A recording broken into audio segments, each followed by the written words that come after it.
Ok, entonces, bienvenidos a clase de operaciones unitarias 3. Hoy es marzo 7 de noviembre del 2023. Son las 8:21. Vamos a darle como hasta las 9. Bien, entonces en la clase pasada habíamos quedado en el tipo de equipos para hacer extracción líquido-líquido y específicamente el tipo de torre de platos perforados. Yo dije que lo iba a dejar hasta allí porque no iba a, porque estaba lloviendo, creo. Y feo. Bien, hoy no está lloviendo. Entonces, como ven, una columna de platos puede ser usada para extracción líquido-líquido. Sí, sí puede. Aunque nosotros habíamos visto la columna de platos perforados y también las columnas de relleno empacado. Entonces, con respecto a la columna de los platos perforados, solamente la habíamos aplicado para sistemas vapor líquido, destilación, por ejemplo, en donde en la parte de destilación caía el líquido desde arriba y subía vapor desde abajo. Por lo tanto, eso eran dos fases, por supuesto, una vapor y una de líquido. Pero dos fases líquidas cuesta un poco de cuesta un poco, pero sí, también hay columnas de platos perforados cuando tengo dos fases líquidas. Lo único es, el truco está en que una fase tiene que tener una densidad muy diferente de la otra. Por ejemplo, agua con aceite. Y el agua, como ustedes saben, tiene una densidad mayor que 1 normalmente. Pero el aceite tiene una densidad de mucho menor que 1, entre 0,7 y 0,9. ¿Eso qué es lo que implica? Bueno, que el aceite fungirá como la fase de menor densidad, es decir, como el vapor, ¿cierto? Si esto fuera una columna de destilación, la fase de menor densidad sería el equivalente a vapor y la fase de mayor densidad sería el equivalente a líquido. Mucho cuidado. Por ejemplo, cuando están seleccionando cuál corriente entrará por el tope y cuál corriente entrará por el fondo. Cuando estamos hablando de destilación, nosotros sabemos, o mejor dicho, no tenemos ninguna otra alternativa que meter la fase de vapor por el fondo, ¿cierto? Pero aquí en extracción líquido-líquido no sería la primera vez que encuentro esta clase de errores, pero errores así de perogrullo. Gente que mete la fase más liviana por el tope. No hagan eso, por favor. La fase más pesada tiene que ir por el tope, porque la fase más pesada, mira, ve, cae por gravedad. La fase más liviana o la de menor densidad es la que entra por el fondo, porque ya que está haciendo las veces de vapor es la que sube hacia el tope, ¿cierto? Pasando por todos los platos. Entonces, no hagan como esa persona que, no, que puede por cualquier parte. ¿Cuál es la más liviana? El agua. No. La más liviana es la que tiene la densidad menor. Normalmente la fase aceite o la fase orgánica tiene densidades menores que la del agua. El líquido extractor, eso no. Depende. Porque, por ejemplo, tú puedes extraer un soluto de una solución acuosa. ¿Quién es tu solvente portador? Tu solvente portador es agua, ¿cierto? Entonces, ¿y tu solvente extractor quién es? Tu solvente extractor es el otro líquido que estás metiendo. Y el otro líquido puede ser orgánico, ¿cierto? Tu solvente extractor puede ser orgánico. Entonces, ¿qué significa eso? Que sería el solvente extractor por el fondo y la solución original por el tope. Pero ¿qué pasa si es al revés? ¿Qué pasa si es al revés? ¿Qué pasa si tú estás extrayendo algo que viene en aceite? Es decir, un soluto que está disuelto en un aceite y lo estás extrayendo con agua. El agua sigue entrando por el tope porque es la de mayor densidad, pero en ese caso el agua es tu solvente extractor. Entonces, solvente extractor por el tope, solución original por el fondo. Pero las densidades tienen que ser las correctas. El líquido que tenga mayor densidad por el tope, independientemente de que sea o el original o el solvente, no importa. El líquido de mayor densidad por el tope, el líquido de menor densidad por el fondo. Si no, esa columna, mira, ves, no sirve. Por un simple error de cálculo. Buenas noches, Emma, saludos. Emma ahorita está como con problemas de audio.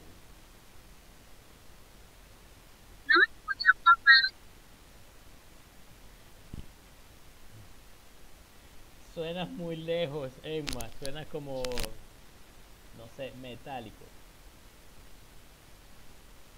Bien, nosotros proseguimos.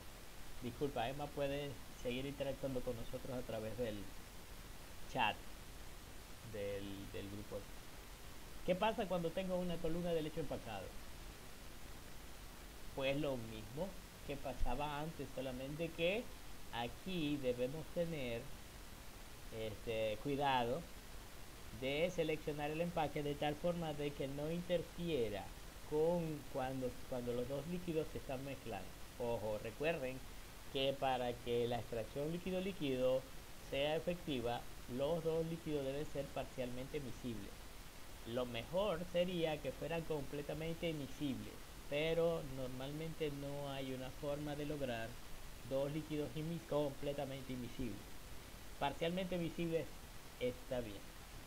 Entonces debemos seleccionar el empaque adecuado para que no impida la unión entre esos dos líquidos, porque un empaque demasiado pequeño no va a dejar fluir el líquido denso hacia abajo, y un empaque demasiado grande va a dejarlo, va a tener el efecto completamente contrario. Él va a dejar fluir demasiado rápido el líquido y no va a haber un contacto entre los dos. Entonces todo esto es un compromiso entre el tiempo de residencia. Ustedes saben lo que es el tiempo de residencia. El tiempo de residencia es la cantidad de tiempo que están en contacto los dos líquidos, y debe ser lo mayor posible, claro, porque uno quiere la mayor cantidad de soluto extraído, ¿cierto? Y si el líquido con el solvente portador y el soluto pasa demasiado rápido por una columna, no hay tiempo de que el solvente extractor haga su trabajo, y por lo tanto los rendimientos son malos, por decirlo amablemente. Entonces, en las columnas de leche empacado, eso es más o menos lo que está allí en el dibujo. eh, lo que ocurre. En el tope se produce lo que se llama la coalescencia del líquido ligero, es decir, el líquido ligero que uno mete por el fondo, por favor, el líquido de menor densidad, siempre entra por el fondo y pasa por toda la columna, y cuando llega arriba, todas las pequeñas gotas de ese líquido, que vienen también con el soluto, porque nosotros esperamos que ese líquido o solvente extractor traiga bastante soluto, las gotas que llegan al tope coalescen, es decir, se juntan todas formando una fase homogénea, y eso es lo que sacamos como producto, y después recuperamos el solvente extractor. Dice, los mismos empaques al azar empleados en el contacto gas líquido. Bien, porque obvio, um, en realidad el tipo de empaque no le importa cuáles son las sustancias que estamos metiendo nosotros a la columna. Por supuesto, los empaques deben ser inertes químicamente a los dos líquidos, al líquido por sabor o al líquido de extracción.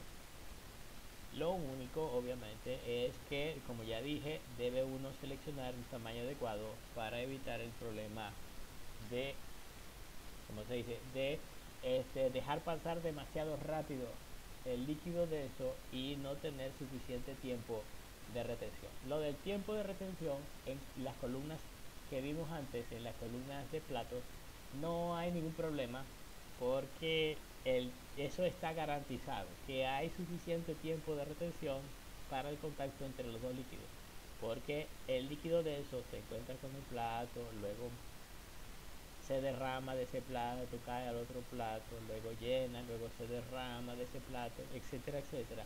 obviamente que hay una horrible cantidad de tiempo perdido entre que el líquido entra por el tope y el que sale por el fondo. Entonces, el tiempo de retención no es un problema en columnas de plato, pero puede ser un problema en columnas de lecho empacado. También hay lo que se llama un mezclador mixto. Son equipos bastante sencillos, es simplemente un tanque con agitación, ¿cierto? Como ustedes vieron anteriormente, para la parte de extracción líquido-líquido requiero dos fases. Una fase de agitación y después una fase de decantación o sedimentación, ¿cierto? Normalmente estos equipos son batch. A ver qué dice ahí: equipos para la agitación mecánica de los líquidos utilizados para sistemas donde la diferencia de densidad de los líquidos es muy pequeña y es imposible una buena dispersión de un líquido en otro. Utiliza impulsores tipo turbina. Uy.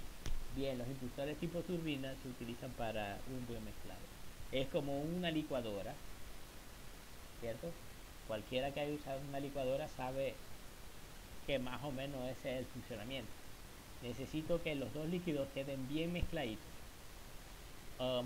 Este equipo de aquí no es un líquido, perdón, no es un equipo de contacto continuo, sino más bien un batch. Es decir, yo lleno todo ese tanque de allí con los dos líquidos y lo prendo.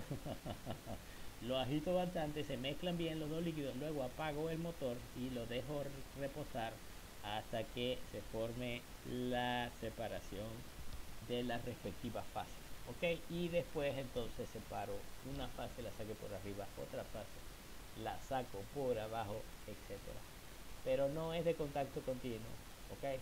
Si quiero hacer esto de contacto continuo, tengo que poner a funcionar varios de estos. Es decir, mientras uno o dos están en funcionamiento, otros por allá están en reposo y otros por allá están en descargando, etcétera, etcétera. Entonces son relativamente sencillos de operar, pero la logística con esto debe ser complicada.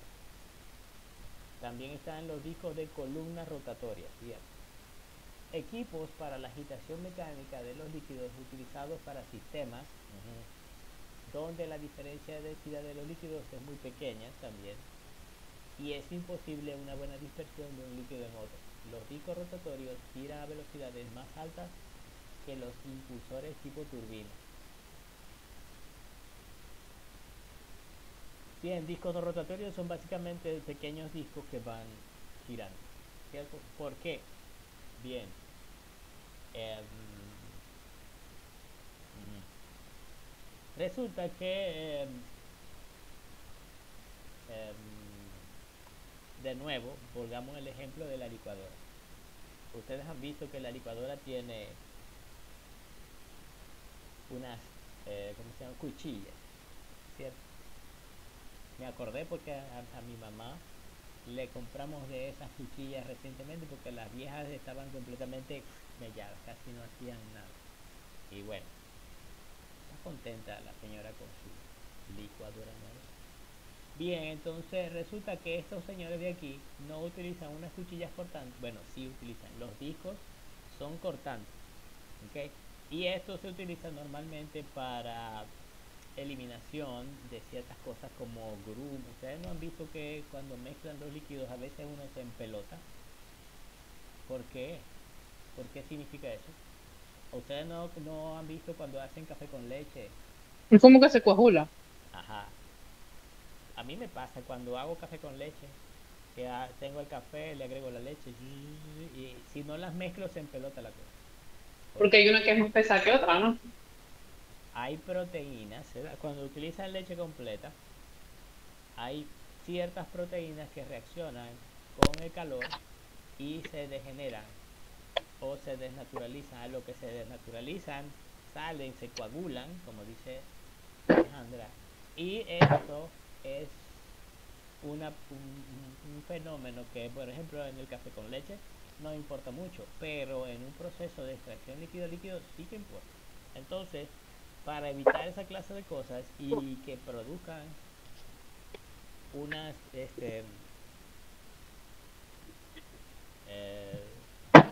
No, fue. Ajá, dime Alejandra, ¿qué pasó? ¿Tienes preguntas? No, profe, no. Ajá, Estoy bien. ok, chévere. Entonces, cuando yo tengo dos sistemas que son relativamente incompatibles, relativamente quiero decir, sabemos que los dos líquidos deberían ser imisibles, ¿cierto? Pero no necesariamente los dos líquidos, cuando son parcialmente imisibles, producen el efecto que yo les acabo de decir, o mejor dicho, deberíamos evitar que se produzca ese efecto. La extracción líquido-líquido no es un proceso que se produzca normalmente a alta temperatura, como por ejemplo la destilación. La destilación se produce a... No, usted dijo que era temperatura ambiente, ¿no? Ajá, Porque no puedes tener el compuesto volátil. sí, eso es correcto.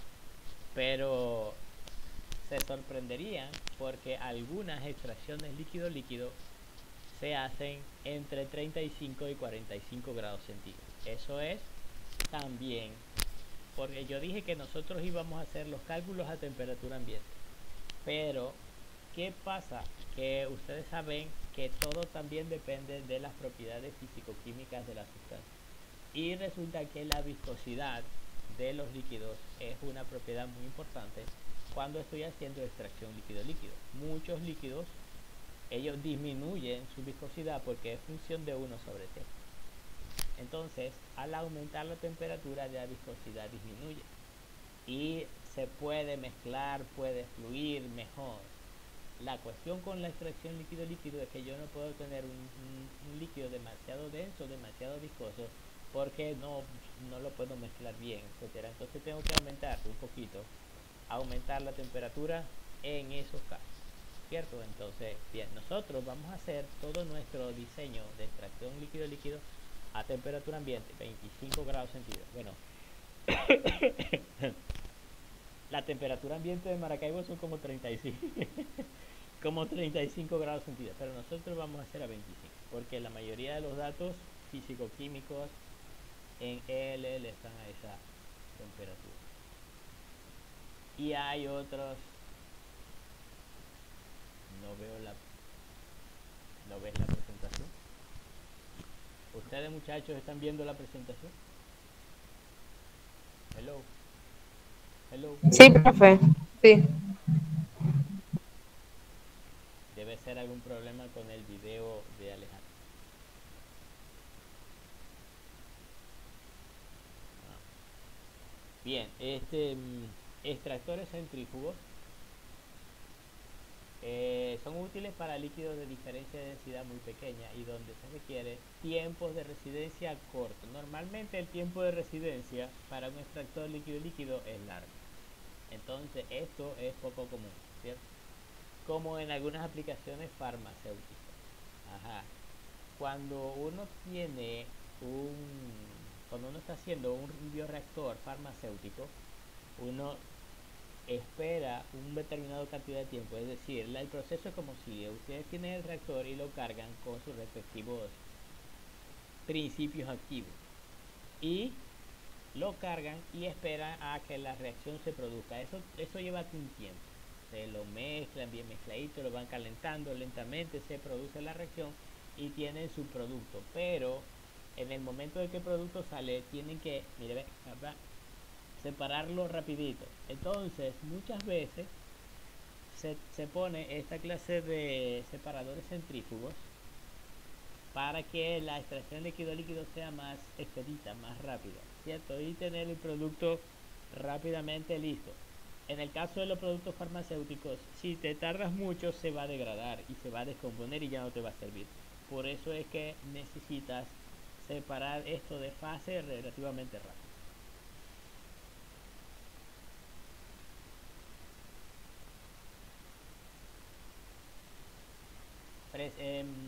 Representación del equilibrio líquido-líquido. Ustedes saben de su tema de balance, no sé si de balance o de fenómeno de transporte.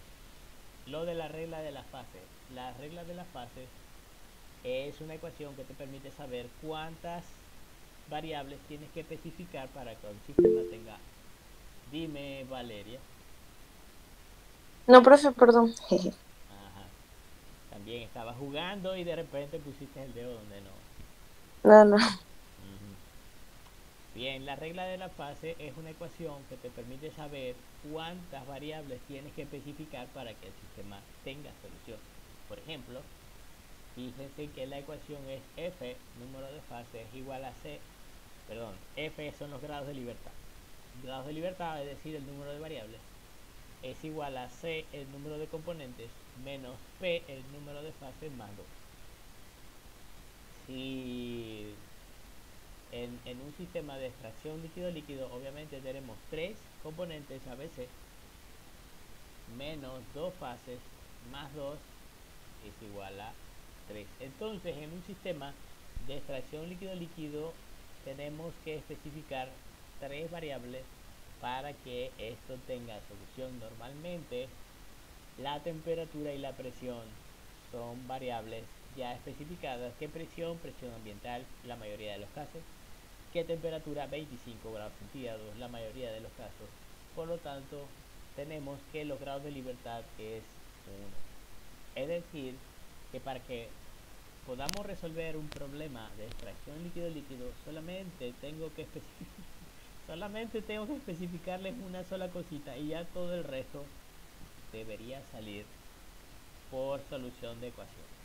Entonces, leo, por lo tanto, si se conoce la composición de un componente en una de las fases, quedan establecidas las composiciones de todos los componentes en las dos fases, tanto como del extracto como del refinado. La forma de presentar los datos de equilibrio normalmente lo vamos a encontrar en la literatura de esa forma que está allí. X sub A, X sub B, X sub C, la parte del refinado.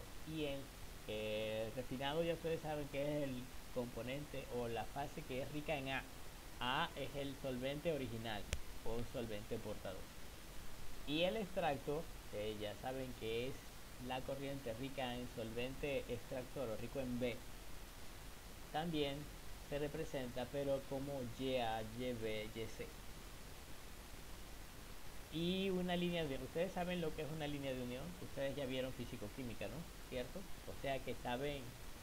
No les tengo que explicar nada de esto del equilibrio ternario en un diagrama triangular, ¿cierto? Que se le presenta como composición de la fase rica en agua, por ejemplo, si es agua-aceite, la fase rica en agua o la fase rica en componentes orgánicos. Bueno, la fase rica en agua normalmente es el refinado, mientras que la fase rica en orgánico normalmente es el extracto.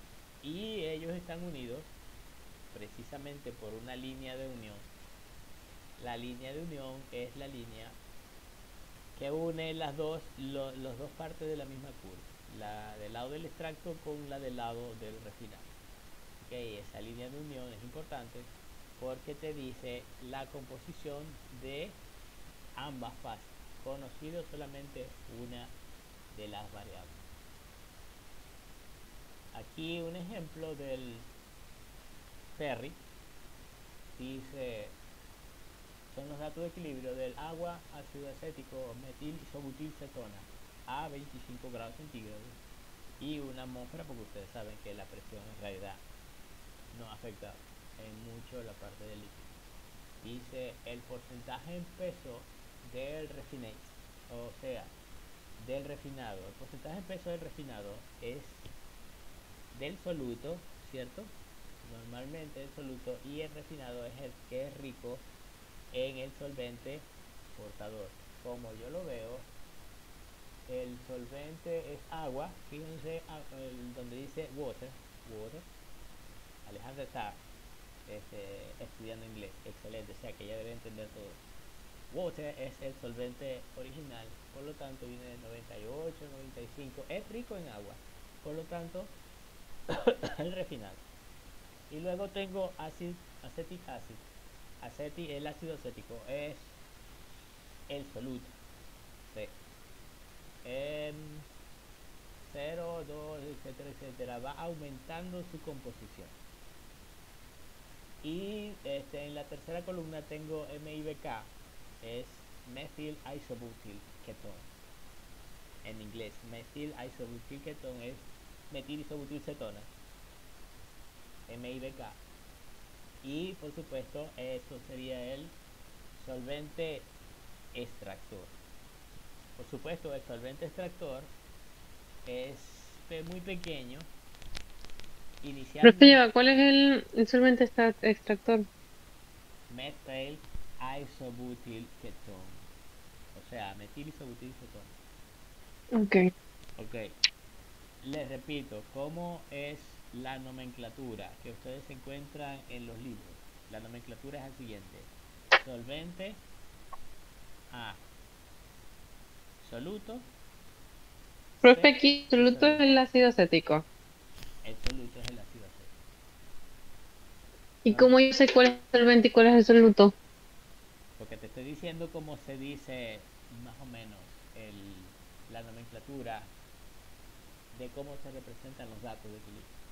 Fíjate, ahí dice water, acetic acid, methyl isobutyl ketone.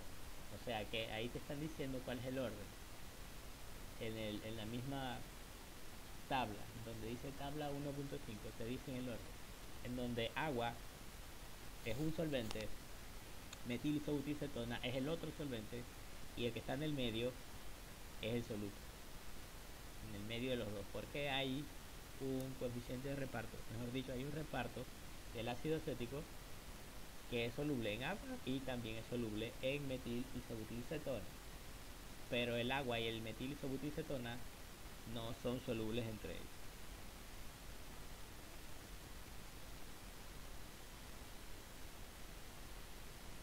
A ver, y también aparece una X allí en la columna 4. Me imagino que es como la fracción molar, pareciera la fracción molar del soluto en el, en el total, la fracción molar del soluto. Soluto entre los moles de soluto entre los moles de no soluto. Bien, de este lado, del lado derecho, aparece porcentaje de peso en el extracto. ¿Cuál es el extracto? El extracto es el líquido que es rico en el solvente extractor. El solvente extractor es methyl isobutyl ketone. ¿Qué es MIBK? Entonces, obviamente, el solvente extractor es rico en el extracto. Fíjense, en 98, 95, 85, hasta acá y baja hasta 35, ¿cierto? Entonces, de ese lado, el extracto es rico en el solvente extractor y muy pobre en el solvente, en el otro solvente. Fíjense que el otro solvente es el agua. Y en el extracto, 212, 280, no sé qué más, no sé qué más. Y para abajo hasta 31. El ácido acético, por supuesto, está enriqueciendo. A ver, de entre 0, no sé qué más, 33%. Y del otro lado, en la última columna, aparece una Y, que es la fracción molar de soluto en el extracto, es decir, moles de soluto entre moles de lo que no es soluto. Sería agua y utilizó. Eso es simplemente un ejemplo de cómo ustedes... Profe, ¿y aquí qué? X es fracción molar de soluto en el refinado y Y es fracción fracción molar de soluto Ajá. en el extracto. Está bien. Tenemos vuelto loco, profe. Sí, claro. Estoy vuelto loco. Tengo el chip pues, todavía en la clase de hace ratito. No entendemos. Voy No saliendo. entendemos. Ajá. Bueno, esto es otra forma de cómo presentar data. Se dan primero unas composiciones y después se dan lo que dice la timeline. ¿Qué es la timeline? Es la línea de unión, ¿cierto? La línea de unión entre un punto y el otro. Entonces, esta es otra forma de representar los datos de equilibrio, en donde te dan algunos puntos para tú trazar la recta, lo que nosotros llamamos el domo binodal. El domo binodal es básicamente la forma de equilibrio en un diagrama triangular. En este caso es triángulo rectangular, correcto. Nosotros preferimos utilizar el diagrama ternario. Vale. preferimos utilizar el diagrama ternario que el diagrama triangular, que el del triángulo rectángulo. Pero en realidad es la misma vaina, ¿cierto? O sea que se puede utilizar el diagrama triangular normal y el diagrama triángulo rectangular. Ustedes de la parte de físico-química todavía tienen su diagramita triangular por ahí. Ustedes me dicen, si no, yo les paso lo que tengo yo aquí. Sí, Profe, profe, pásemelo, tengo porque yo de mucho. verdad eliminé Te esa lo tengo vaina. Como yo impreso. dije, terminé Yo la lo tengo materia, no estoy impreso. Qué monega, Génesis. Profe, yo guardo todo. Todos los cuadernos los guardo. Yo Sí. tengo los cuadernos, pero, ajá, esa vaina la tenía en el teléfono y mucha memoria. Y mami, además, mami me quiere botar los cuadernos y yo. ¿Te No, yo, quiere? mi mamá también, y yo le dije 4 vainas. Sí, me los boto muy de la casa. Que ayer al otro día Mm, estaban los cuadernos en el vaso. No, profe, esos No. cuadernos son mi vida. Ah, bueno, está bien, está bien. Yo le digo Y así. por lo menos yo imprimí, los de grado externo, imprimí como 30 para estudiar y todavía me quedan ahí y después sacar copia. Está bien.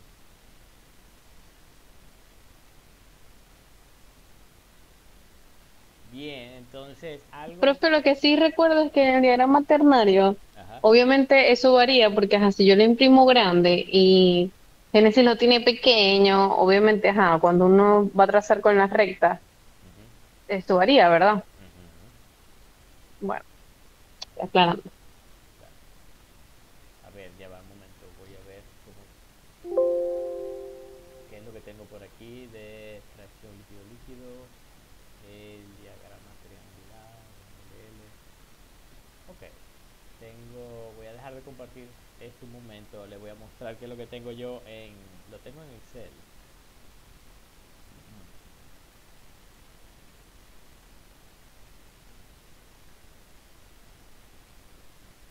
Tengo un bonito diagrama triangular en blanco. El único problema con este diagrama triangular es que está de 5 en 5, o sea, 5%, 10, 15, 20. Y lo quiero de uno en uno. Creo que lo tengo por allí en alguna parte. Déjame ver qué quiere esto. Gráfico 1. Gráfico 2. Ajá, bueno, sin muchos spoilers, gráfico 3. Estos son algunos de los problemas que vamos a ver después, pero esto de nuevo lo vamos a ver después y después. Bien, a ver, datos de equilibrio, fase B. Ácido acético, agua, metil, isobutilcetona. Bueno, sí, estamos viendo exactamente eso, que es el sistema ternario, ácido acético, agua, metil, isobutilcetona. Entonces, para la tarea de extracción líquido, la tarea 1 de extracción líquido-líquido, entonces tenemos el diagrama del ácido acético, agua, metil, isobutilcetona. Entonces, cuando estemos viendo en la clase de problemas, ya esta clase va a terminar, porque yo dije que era solamente hasta las 9 y son las 8:55. Simplemente estamos revisando qué es lo que tenemos por aquí. Cuando estemos en la clase de problemas, les pasaré todo eso, incluyendo el bonito diagrama triangular, que está en blanco, para que ustedes se diviertan haciendo sus diagramitas de bueno, voy a dejar de presentar eso porque no quiero dar más spoilers. Um, Seguiremos para terminar.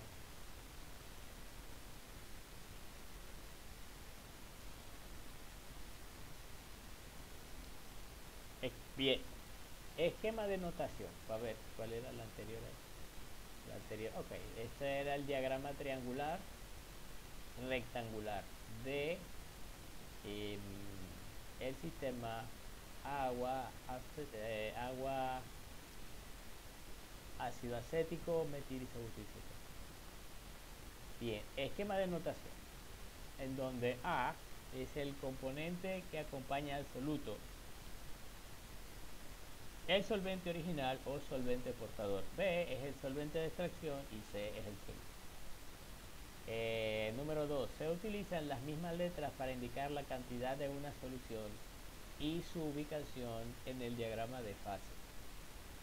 Es decir, la esquina en el diagrama triangular, la esquina inferior izquierda es A, la esquina inferior derecha es B y la esquina superior del vértice del triángulo es C, con posición en el soluto. Entonces, las cantidades totales, llámese F, S, E y R. Eso significa lo siguiente: F es por la alimentación, feed, ¿cierto? En inglés, feed es alimento o alimentación. Mientras que S es por solvent o solvente de extractor. E es por extract o extracto, obvio, en extracto en inglés, extracto. Profe, ¿qué Y era R así? por refinate. ¿Ah? ¿Qué era F? Feed, alimento o alimentación. Ok. Y R es por refinate o la corriente de refinar. Entonces, para procesos por carga, normalmente lo expresamos en kilogramos, mientras que para procesos en estado estacionario continuo, lo expresamos en kilogramos por unidad de tiempo, por segundo, por minuto, por lo que sea. También hay unas unidades que se llaman cantidades libres de solvente. Son las mismas letras, F', S', E' y R'. Ustedes se acuerdan en cuando estábamos haciendo la parte de humidificación, deshumidificación, los flujos de aire, teníamos que sacarle la humedad, ¿cierto? Para representarlos como flujo de aire seco. Y decíamos G'. ¿Quién es G'? G' es el flujo de aire menos la humedad. Bueno, aquí en extracción líquido-líquido resulta que también es conveniente presentar, repito, en algunos casos, también es conveniente presentar en algunos casos los flujos en términos de que sean libres de solvente y solamente representar el soluto. ¿Por qué? Bueno, porque resulta que si muchas veces el solvente es imisible en ninguna de esas fases, ¿qué diablos tiene que hacer allí? Entonces lo saco y me queda simplemente el flujo de soluto. Por ejemplo, F' simplemente son las cantidades o moles del ácido acético que entran en la alimentación. S' es la cantidad o moles del soluto, o en este caso ácido acético, que entra en el solvente extractor. E' es la cantidad de ácido acético en el extracto y S' la cantidad de ácido acético en el refinado. Y la forma de transformar E en E' es la siguiente: E' es igual a E total menos la cantidad de solvente B que hay en el extracto, o lo que es lo mismo, E menos EB, E extracto total menos EB, cantidad de solvente que hay en E. ¿Y EB quién es? EB es E por Y sub B, por lo tanto E' es igual a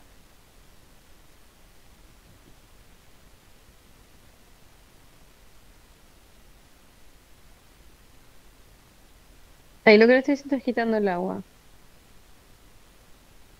aquí lo que estoy el haciendo solvente. es quitando el solvente, ajá, quitando la parte del solvente que hay y simplemente dejando los moles del soluto que hay en el extracto. Conveniente, varias veces es conveniente. ¿Cómo voy a representar yo las composiciones? Las composiciones, por ejemplo, en el extracto la puedo representar como Y pequeña. ¿Quién es Y pequeña? A ver, Y pequeña, fracción molar del extracto. ¿Quién es Y grande? Relación molar, ok. Ustedes saben que, por ejemplo, cuando estábamos viendo en humidificación, deshumidificación, Y grande eran la humedad, Humedad. ¿verdad? ¿Y cómo presentábamos la Ujú. humedad? Kilogramos de agua sobre kilogramos de aire seco.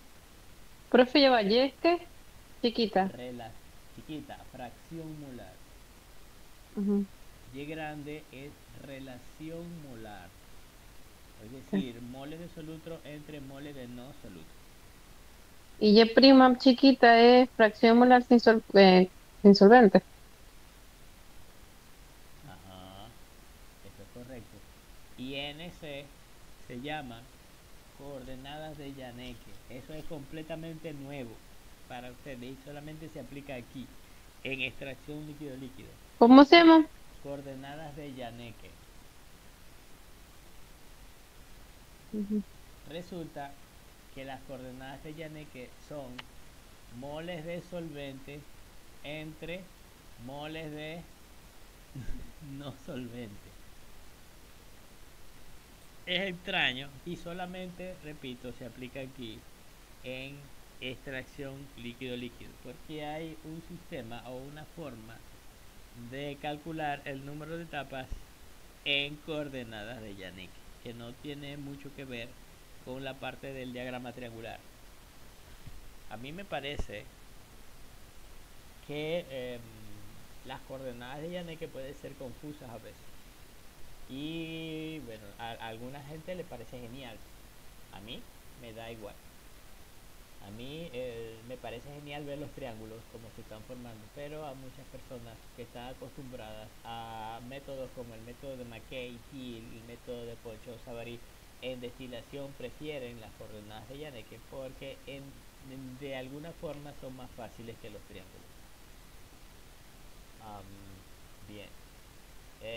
Con respecto a refinado se utilizan las composiciones X, X grande, X' y N sub R.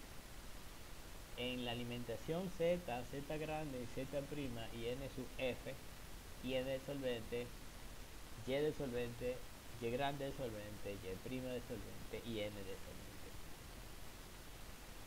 Bien, con respecto a las fracciones másicas X son los kilogramos, fíjense cómo están las fórmulas ahí. Las fracciones másicas son con respecto al R es refinado, F es alimentación, E es el extracto y S es el solvente. Entonces, con respecto a las cuatro corrientes, para el refinado sería, fíjense que el refinado en qué unidades está, en kilogramos, ¿cierto? Kilogramos. Kilogramos de soluto por minuto, por segundo, lo que sea. ¿Entre qué? Kilogramos totales. Entonces es una fracción mágica. Para extracción líquido-líquido normalmente es fracción mágica, ¿ok? Entonces, fíjese, masa de soluto entre masa de todo, soluto y no soluto. Igual en la alimentación, masa de soluto entre masa de todo, A, B y C, lo que es soluto y no soluto. Profe, no entiendo. Estamos hablando de que ¿dónde está ese? En YS. Aquí, estamos hablando de las fracciones mágicas. Esto que está. Ok. A ver,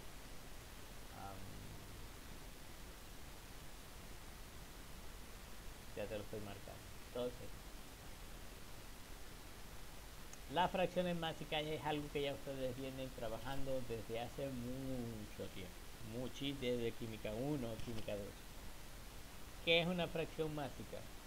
Kilogramos de soluto entre kilogramos totales, ¿cierto? Y eso es lo que está allí. Para todas las corrientes se calcula igual. Kilogramos de soluto entre kilogramos de todo lo demás. De todo, incluyendo soluto. Pero hay otras. Por ejemplo, las fracciones mágicas, que son las grandes, en base libre de solvente.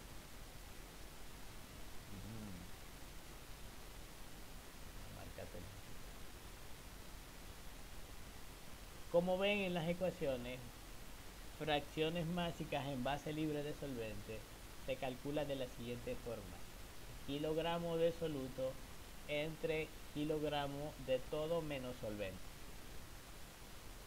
Fíjense que abajo en el denominador no hay nada de B, nada. De B, nada. Base libre de solvente. Eso da cosas interesantes. Por ejemplo,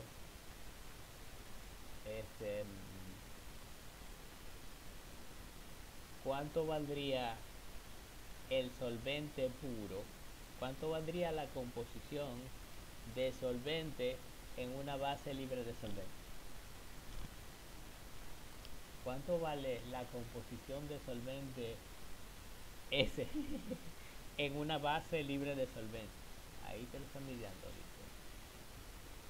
Creo que no lo sé. SS es la composición de soluto en el solvente, dividido entre todo menos solvente, es decir, SA más SC. El último en la esquina inferior derecha es la composición del solvente en una base libre de solvente. No está indeterminado, porque resulta que SC vale 0, no hay soluto en el solvente, y resulta que SA vale 0 porque no hay, el otro solvente no está en el solvente extractor. Y 0 sobre 0, ¿cuánto es 0 sobre 0? Infinito, ¿no? Indeterminado, ¿verdad? Entonces, tengan mucho cuidado al hacer sus cálculos con esta clase de unidades en base libre de solvente, porque puede encontrarse alguna sorpresita haciendo los balances con que las composiciones de la corriente de solvente está indeterminada, por ejemplo. Bien, lo otro, fracciones másicas. Bueno, las fracciones másicas es relativamente bien. Coordenadas de Janeque es n. Vamos a ponerlo aquí.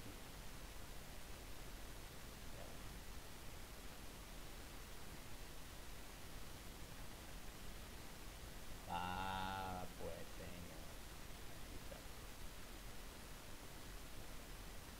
Bien, entonces, como ya les había hablado, n es coordenadas de Janeque y es básicamente cantidad de solvente entre todo menos solvente. Se llama así, coordenada de Janeque, y se representa con la letra n. Por ejemplo, n en el extracto es cantidad de B, cantidad de solvente en el extracto dividido entre lo que es menos solvente, sería A más C. Está bien. Y lo mismo para todas las demás corrientes. Como ven, son los kilogramos de solvente que hay en cada corriente dividido entre los kilogramos de los no solventes. Lo que puede traer algunas características interesantes. Por ejemplo, ¿qué pasa en la alimentación? F. En la corriente F no hay solvente. Porque ¿qué es la corriente F? La corriente F es A más C, o sea que no hay nada de B. ¿Cuánto vale NF? Vale 0. ¿Por qué? Porque si no hay nada de B, entonces lo de arriba en el numerador, 0. Y lo de abajo en el denominador tiene un número, por supuesto. Entonces 0 sobre eso, 0. Normalmente NF vale 0. Y eso es una ventaja porque algunas veces se simplifican esos cálculos. Pero, ¿cuánto vale NF en la corriente de solvente? Resulta que en la corriente de solvente, cantidad de solvente es todo. Entonces, es igual, es todo. ¿Y cuánto vale? Eso sería en el numerador. Tiene un valor el numerador. ¿Y cuánto vale el denominador? El denominador vale 0. Porque en el solvente, en la corriente S, todo es solvente y no hay nada que no lo sea. Por lo tanto, si en las coordenadas de Janeque es cantidad de solvente entre cantidad de los no solventes, resulta que esto me da un número entre 0 y eso es infinito. Entonces, n o la coordenada de Janeque para el solvente es infinito. Tengan cuidado a la hora de hacer sus cálculos en este tipo de coordenadas, porque de nuevo para el solvente tengo una coordenada que es y no puede ser. En el caso anterior tenía que para el solvente y grande para esa corriente era indeterminado, 0 sobre 0, y ahora tengo que esta coordenada en ya coordenadas de Janeque para el solvente tengo una coordenada que es infinito. ¿Qué voy a hacer con el balance por componente? Cuando me toque multiplicar un número por infinito, miramos a la vaina. Pero hay formas de hacer esos cálculos.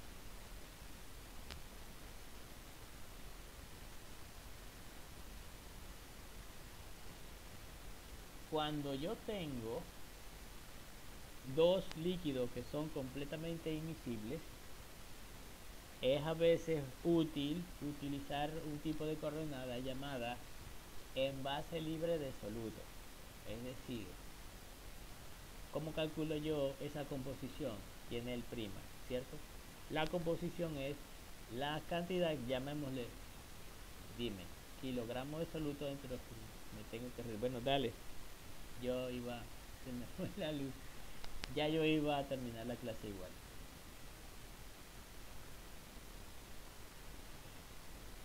Coordenadas libres de solutos es dividir los kilogramos de esta C, del componente C del soluto, entre todo menos los solutos.